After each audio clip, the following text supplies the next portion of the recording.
Deixa eu pedir a sua atenção também para o nosso próximo assunto, porque a vida de 5 pessoas foi destruída depois de um grave acidente de carro.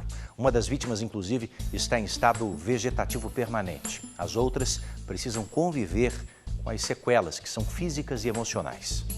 O motorista que provocou a batida é um francês que não tinha permissão para dirigir no Brasil. A perícia ainda comprovou que ele estava alcoolizado e conduzia o carro em alta velocidade. Agora, o que mais revolta, isso aconteceu há 12 anos. Você acredita que até hoje o estrangeiro não pagou nem um centavo de indenização a essas vítimas? Já ele próprio, o francês, leva uma vida de luxo no país de origem. Paris, a cidade do requinte e da sofisticação. A alta gastronomia encanta turistas que chegam do mundo inteiro.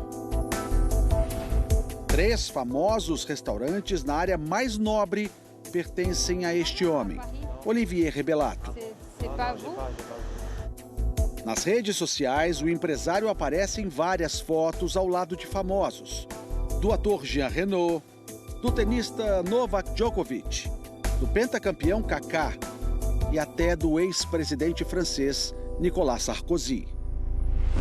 Mas em sua passagem pelo Brasil em 2009, Olivier Rebelato deixou um rastro de sangue, dor e tristeza. Se eu viver 100 anos, eu não vou conseguir entender. Como que uma pessoa faz um estrago desse? E a sensação que eu tenho é que ele não sente absolutamente nada. Em Paris, nossa equipe encontrou Rebelato, que finge desconhecer a tragédia que provocou. Não, c'est pas moi, merci. Madame Brune. Era madrugada de sexta-feira, 17 de abril de 2009.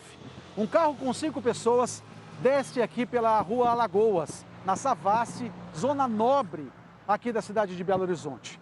Desse outro lado aqui fica a Avenida Cristóvão Colombo, uma das mais movimentadas da região. André, tudo bem? Tudo bem.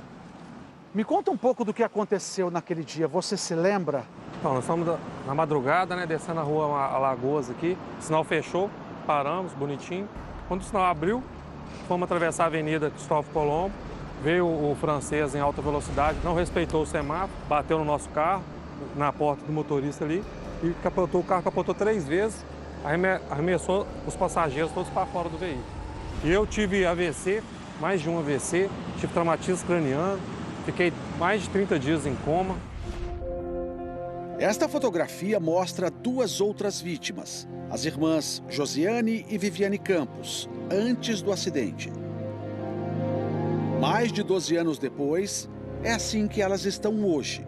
Daqui a pouco você vai entender a situação dramática vivida pelas 2. Na época, o francês Olivier Rebelato tinha 20 anos e morava na capital de Minas Gerais. De acordo com a investigação policial, no momento em que atingiu o carro das vítimas, ele voltava para casa. O jovem tinha passado a noite numa balada onde havia consumido bastante álcool. Ele estava dirigindo sem habilitação. A marca de frenagem, de acordo com a perícia da polícia, estava a mais de 120 km por hora numa via de velocidade inferior a 60 km por hora. Avançou um semáforo vermelho, conforme testemunhas oculares presenciaram, e fez o teste de bafômetro que comprovou que ele estava embriagado. Lázaro Sampaio, de 41 anos, também era um dos ocupantes do carro atingido por Olivier. Antes do acidente, ele trabalhava como produtor de eventos. A recuperação foi dura e longa, mais de 8 meses. Físico, eu tive um problema no que eu tive que fazer uma plástica na pálpebra, tive um pequeno coágulo, 4 costelas e o joelho, na verdade, eu tive osteossíntese e rompimento de patela. Enquanto Lázaro e outras 3 vítimas permaneciam internadas, Olivier vivia nas noitadas. Por conhecer muita gente de evento, sempre eu sabia, a gente internado, ele estava dentro dos eventos, no camarote, pagando para todo mundo. Dá um pouquinho de raiva, né, em relação a gente estar dentro do nosso país e um gringo faz o que faz e nossa justiça não protege nem o seu, que é o de dentro, nosso patriota. O francês nunca respondeu criminalmente pelo caso e nem vai. O crime prescreveu, ou seja, passou do tempo e não foi julgado. Em razão dessas decisões do tribunal que reconheceram a prescrição desses fatos, hoje o Olivier, em tese, está livre para voltar ao Brasil, trabalhar no Brasil, residir no Brasil, visitar o Brasil, sem que a justiça brasileira possa efetuar, por exemplo, a prisão preventiva dele por risco de fuga. Mas o processo ainda existe na esfera civil. O julgamento já chegou à última instância. A justiça decidiu que o francês deve indenizar as vítimas.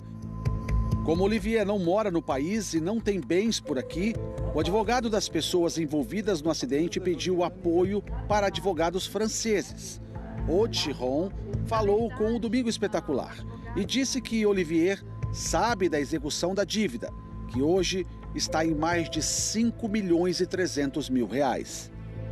A gente está usando a nossa lei e esse acordo bilateral entre a França e o Brasil para poder sair como uma decisão em favor das vítimas e para conseguir a execução dessa decisão na França. Marcas da imprudência que se transformaram em sequelas irreversíveis. O acidente provocado pelo francês causou danos para 2 pessoas. Josiane, que hoje vive em estado vegetativo, e a irmã dela, Viviane, que só teve escoriações, mas vive para cuidar da irmã. E hoje a gente vai conversar com ela. Tudo bem? Tudo bem. À medida do possível, né? À medida do possível. Esse é o cantinho de vocês hoje. Esse é o cantinho hoje. Há 2 semanas. Há 2 semanas. Há Bem 2 semanas. diferente daquele subsolo onde vocês viveram por mais de 9 anos, Totalmente né? diferente. Fomos conhecer o lugar onde as irmãs moraram de favor. E aqui a gente tem uma cozinha. Olha só o estado da cozinha, gente. Olha o estado da pia. Olha a situação degradante que essas 2 estavam vivendo. Gente, ó, é uma área externa, mas ó, olha a situação. Viviane e Josiane perderam os pais quando eram crianças, coincidentemente num acidente de carro. Elas foram criadas pelo avô, que faleceu quando as irmãs eram adolescentes. Por um tempo, sobreviveram da venda de 2 casas deixadas pelos pais. Quando o dinheiro acabou, e foi uma situação assim, nós ficamos sem nada. Nada mesmo. Teve uma época que assim, eu comia miojo durante 1 mês. Sofrimento que poderia ter sido amenizado se Olivier Rebelato tivesse pago a indenização determinada pela justiça brasileira. E o pior é assim, a covardia pós-acidente, né? Porque ele tem condições. Se ele tivesse um pingo de humanidade, ele nem esperaria processo. Ele teria mandado um advogado nos procurar e oferecer algum tipo de ajuda. Pagar a dieta da minha irmã, pagar um aluguel. Ele tentou ligar para vocês alguma vez? Nunca, jamais. Viviane não trabalha porque não tem como pagar uma enfermeira para cuidar da irmã 24 horas por dia. Vive hoje da ajuda de amigos e pessoas que ela nem conhece. As doações de fraldas e suplemento são sempre bem-vindas. Apesar disso, ela diz não ter raiva de Olivier. Ele é injusto e covarde. Então eu tenho uma pena dele. Procuramos Olivier na França. Perguntado se ele esteve no Brasil em 2009, ele diz: não sou eu. Nossa produtora insiste e pergunta se ele teria causado um acidente no Brasil. O homem então vai embora e pede para ela procurar o advogado dele, sem passar qualquer contato. Questionado se gostaria de mandar uma mensagem para as vítimas, ele diz que não. Um funcionário dele tentou impedir o trabalho da nossa equipe colocando a mão na frente da câmera.